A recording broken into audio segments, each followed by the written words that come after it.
Mark, you brought up a fantastic point about the expectations for Raheem Morris because these were unknown.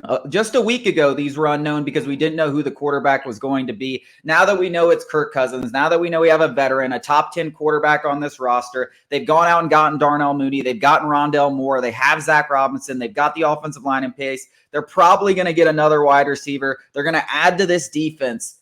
The expectations are now known. And to me, the NFC South, that should be a given. They should walk down that should be an absolute given. They should win this division running away. They need to win. They need to compete for NFC championships, in my opinion. At least win a playoff game, if not two. Yeah, okay. I mean, I don't want to get as far as NFC, we call NFC championship deep playoff run. I won't get out on the ledge that far. I agree with you. Look, you have the best quarterback in this division by a considerable margin, and it's not close, right? Like, I was the guy who actually defended Derek Carr until he stepped into a Saints uniform, and then he just looked god-awful, and even I can't defend that anymore, and it has nothing to do with him being on the Saints. Dennis Allen's a bad coach, and he's awful. But, you have the best quarterback in this division by far. I mean, there's an argument Drake London may be the best receiver in this division. Mike Evans. Well, yes. Okay, Evans. That's right. Yes. Second best or third best if you throw Olave in there. But you got a top 3 wide receiver. Running back standpoint, I mean, who the hell is more talented than Bijan? It's Bijan by far. I mean, you could say Kamara 5 years ago might have a word, but it's Bijan. The point is that you've stacked all this talent together. And the Darnell Mooney thing, another crew of people. What do you guys think a number 2 wide receiver costs? $10 to $13 million. That's what they cost. Gabe Davis got $13 million, and that guy didn't really. I mean, all he can do is run a vert. If you want to sit there and talk about like production, was his production worthy of that contract? There might be a conversation there, but guys don't always get paid off production; they get paid off potential, and that's what this is about. So, regardless of all that, you put all these weapons together. The only thing that stopped you from being a playoff team last year was the fact that your quarterback didn't know which team colored jersey to throw the damn ball to. Like, that was the biggest issue. So if we've eliminated that with Kirk Cousins, and you can actually score points now, there's not an excuse not to win this division. Playoffs aren't enough. You got to win a game. I think, at minimum, the Bucks won a game. If you have a home playoff game because you've won the division, you should win that game, right? But again, I believe in steps. I believe in people, this is the other thing about the Kirk Cousins signing, right? Like, to back it up. Oh, well, if your quarterback isn't going to win you a Super Bowl, then what's the point of getting it? Well, that's just the dumbest, most asinine logic I've ever heard. If I'm not going to date a supermodel, then I shouldn't date anybody. Like, that's stupid. Yeah. So I think it was Maurice Jones-Drew. I heard a couple of guys talk about it, and I don't think they were talking about it the way that you're talking about from fans, but just saying this doesn't put them into Super Bowl contenders or something like that. And then some people would build off that point.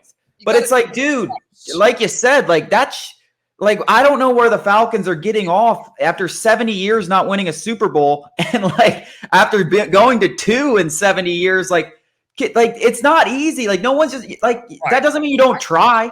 I can't think of a team that went from missed playoffs to not only winning a Super Bowl, but just even being in the Super Bowl the very next year. I want to say maybe the Carolina Panthers and Jake Delhomme might be the one. I think that might be. I don't remember what they did the year before that.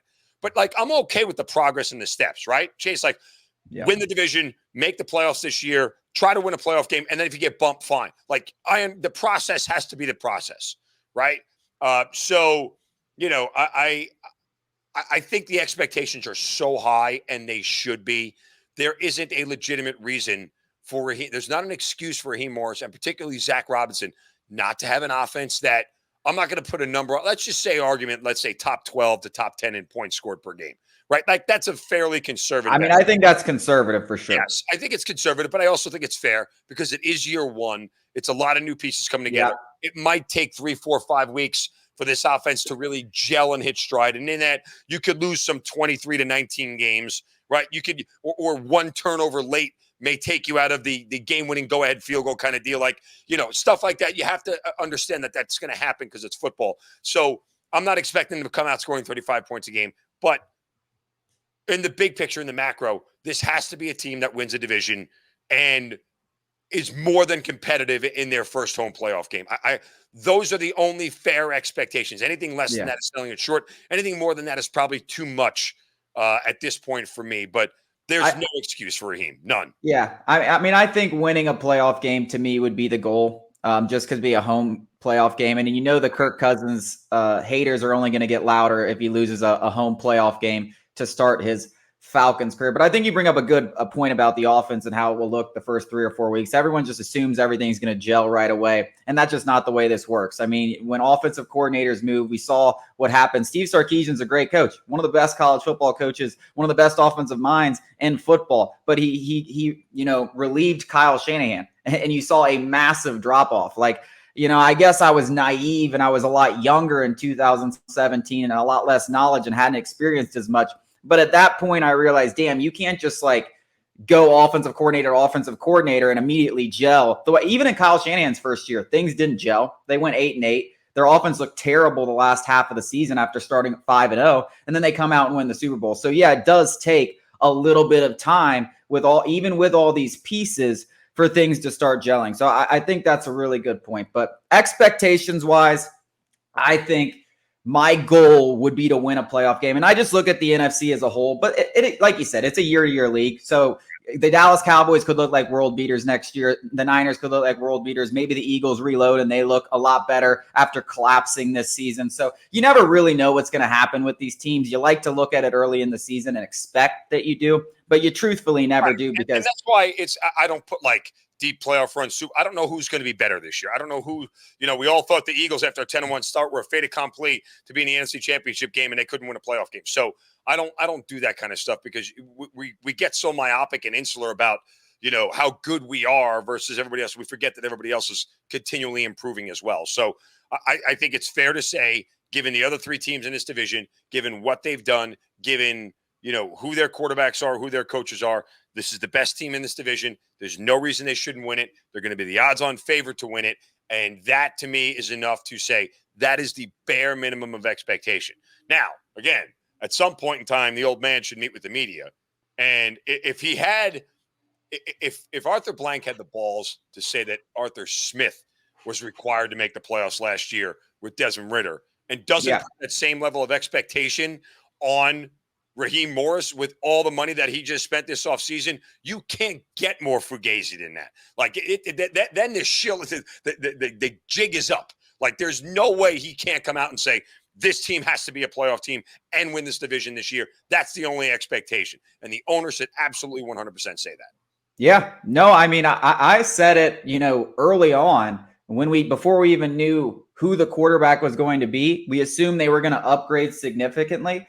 But I said it, if Raheem Morris goes 7-10 or something like that, and they upgrade the quarterback position significantly, I know coaches don't get fired a lot after 1 year.